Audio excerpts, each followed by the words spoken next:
और होंगजू से और अपडेट के साथ हमारे साथ जुड़ गए हमारे साथी गौरव। गौरव, भारतीय खिलाड़ी 19वें एशियाई खेलों से एक नई ऊर्जा के साथ वापस लौटेंगे। प्रदर्शन बेहतरीन रहा, 28 स्वर्ण पदकों की और यूं कहें 107 पदकों की अपनी एक अलग कहानी है, लेकिन फिर भी खिलाड़ियों की ऊर्जा, खिलाड़ियों की मेहनत तो है ही। और क्या क्या कारण आप देखते हैं इस बेहतरीन प्रदर्शन के लिए? बिल्कुल ऋतु, सबसे पहले तो खिलाड़ियों को ही बधाई है, क्योंकि जिस तरह का उन्होंने प्रदर्शन किया है, उत्कृष्ट प्रदर्शन रहा है। जिस जोश और जज्बे के साथ यहाँ पर आकर के उन्होंने अपने प्रदर्शन से ये चीज साबित कर दी कि लगातार खेल की दिशा में वो न केवल खिलाड़ी काम कर रहे हैं, बल्कि सरकार की ओर से जो कार्य किए जा रहे हैं जमीनी स्तर पर, उसका एक बहुत बड़ा योगदान है। कारणों की जो आपने बात की है, उसमें सबसे पहला कारण तो यही दिखता है कि जिस तरह से बुनियादी स्तर पर हमारे जो बुनियादी ढांचे, जमीनी स्तर पर जो बुनियादी ढांचे हैं, उनका जिस तरह से विकास हुआ है, उनका समग्र एक विकास हुआ है। जो एक रोड मैप तैयार किया गया था, उस रोड मैप पर चलते हुए हर खेल को बारीकी से देखा गया, हर खेल की जरूरत को समझा गया, क्योंकि ये एक निरंतर चलने वाली एक प्रक्रिया होती है, जिसमें हर खेल के हिसाब से खिलाड़ियों को न केवल ढूंढा जाता है, उनके टैलेंट को सर्च किया जाता है, बल्कि ये भी ध्यान रखा जाता है कि जो खिलाड़ी हमारे पदक के लिए तैयार हो रहे हैं, उनके सामने क्या क्या चुनौतियां हैं, चाहे वो ट्रेनिंग से संबंधित हो, चाहे वो इंटरनेशनल एक्सपोजर से संबंधित हो, चाहे वो उनके इक्विपमेंट से जुड़ी हुई बातें हो, या उनकी डाइट हो, या आर्थिक स्तर पर हो। तो इन सब चीजों की जो चुनौतियां होती हैं, वो शुरुआत से ही उस पर पूरी तरह से कार्य किया गया। और जो समितियां बनी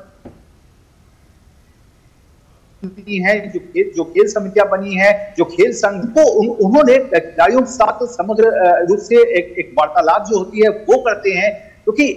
जब इस तरह की जो मल्टी स्पोर्ट्स होते हैं, उनमें आप रातों रात कोई पदक पैदा नहीं कर सकते। इसके लिए जरूरी ये होता है कि किस तरह से आप जो पिछली जो गलतियां हुई हैं, उनसे आप कितना सीख रहे हैं। तो जकार्ता एशियन गेम्स में हमने देखा था कि हमारे 70 पदक ही आए थे, जिसमें से केवल 16 जो थे वो स्वर्ण थे। तो उसके बाद से ये जो लंबा अंतराल बढ़ा, इस बीच में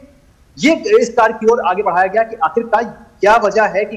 किन कारणों के चलते हमारे जो मेडल का जो ग्राफ है वो बढ़ नहीं पाता। तो उसमें सबसे बड़ा एक केंद्र के रूप में सामने आया कि हमें हर खेल में, हमको केवल 3 या 4 खेल के अंतर्गत नहीं, बल्कि हर खेल में जिसमें हम पार्टिसिपेट कर रहे हैं, उससे पदक लाने की जरूरत है। तो उसमें सबसे बड़ी चुनौती ये होती है कि आखिरकार इसमें कहां पे रुकावट आ रही है। तो इन रुकावटों को देखा गया, उनको समझा गया, खिलाड़ियों की जरूरतों को समझा गया। हमने इस पूरे एशियाई खेलों के दौरान तमाम खिलाड़ियों से बात की, तो उन्होंने इस बात को सामने रखा कि जब भी वो केवल एशियन गेम्स ही नहीं, इससे पहले जो कॉमनवेल्थ गेम्स हुआ था, उससे पहले जो अंतर्राष्ट्रीय स्तर की तमाम अन्य प्रतियोगिताएं होती हैं, या घरेलू स्तर की जो प्रतियोगिताएं होती हैं, उसमें जब वो अपना परफॉर्मेंस देते हैं, उसमें अगर कुछ कमियां रहती हैं तो वो संबंधित अधिकारियों को बताते हैं, सरकार के सामने इस बात को रखते हैं कि हमें इस तरह की सुविधा जो है ये चाहिए, ताकि हम अपनी जो प्रैक्टिस है वो इस कंडीशंस में करना चाहते हैं। हमें एक बेहतर कोच चाहिए, हमें एक स्पोर्ट्स साइंस से जोड़ा जाए, ताकि स्पोर्ट्स साइंस की जो आज इंफ्रास्ट्रक्चर है देश में, वो बेहतर तरीके से हम देख रहे हैं, सामने है, तमाम कोचेस जो हैं वो सामने। तो जब इन सब तमाम बातों पर जब विश्लेषण होता है, जब इन सब बातों का एक कहना चाहिए आदान प्रदान होता है खिलाड़ियों से, सरकार को समझ में आता है कि आखिरकार उनकी क्या जरूरतें हैं और उसको पूरा किया जाता है। मतलब उदाहरण के तौर पर अगर मैं आपको बताऊं कि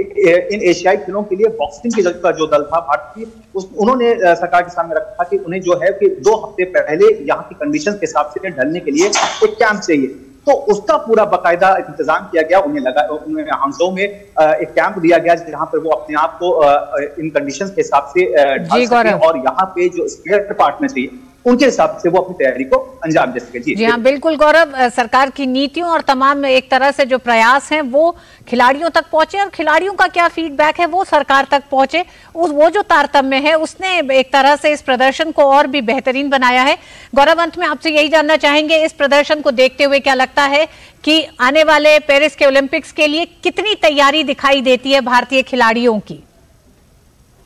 देखिए, ये महज एक शुरुआत है। ये शुरुआत इसलिए है क्योंकि यहाँ से हमने अपने आप के खेल का जो विस्तार है उसको एक नई दिशा दी है। हमने देखा है कि हमने ऑस्ट्रेलियन में 41 साल के बाद पदक जीता, हमने कैनोइंग में पदक जीता, सेलिंग में जीता, रोइंग में जीता, और शूटिंग की स्कीट की स्पर्धा में हम पहली बार जो है वो पदक जीत पाए वहां पे भी। तो ये एक शुरुआत है, ये शुरुआत है कि हम बाकी खेलों में भी अपने वर्चस्व को आगे बढ़ा रहे हैं। तो जरूरी यही रहेगा कि यहां से जो पेरिस ओलंपिक का सफर है, क्योंकि चुनौतियां यही रहेंगी,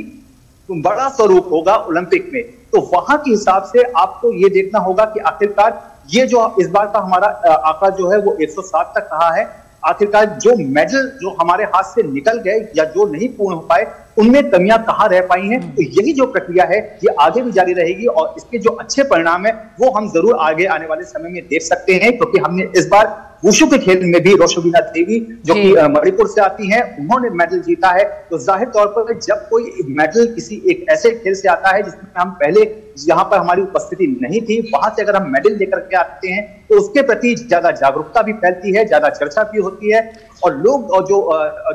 लोग हैं जो कि अपने बच्चों को खेलों में डालना चाहते हैं वो ज्यादा आकर्षित होते हैं। तो इन सब का नतीजा है कि जमीनी स्तर पर जो कार्य हो रहे हैं उसका एक अच्छा रिफ्लेक्शन जो है वो हमें मेडल्स के रूप में मिल रहा है और इसमें कोई दो राय नहीं, इसमें अहम भूमिका जो है वो खेलो इंडिया और टॉप्स की जो स्कीम है वो निभा रही है। बिल्कुल गौरव, खेलों के प्रति देश में जो मानसिकता बदली है उसका एक बड़ा असर खिलाड़ियों के प्रदर्शन पे भी दिखाई दे रहा है, साथ ही साथ ज्यादा से ज्यादा लोग जागरूक भी होंगे और प्रोत्साहित भी होंगे कि खेलों में अपने बच्चों को शामिल कर सके। बहुत बहुत धन्यवाद गौरव पूरी जानकारी के लिए।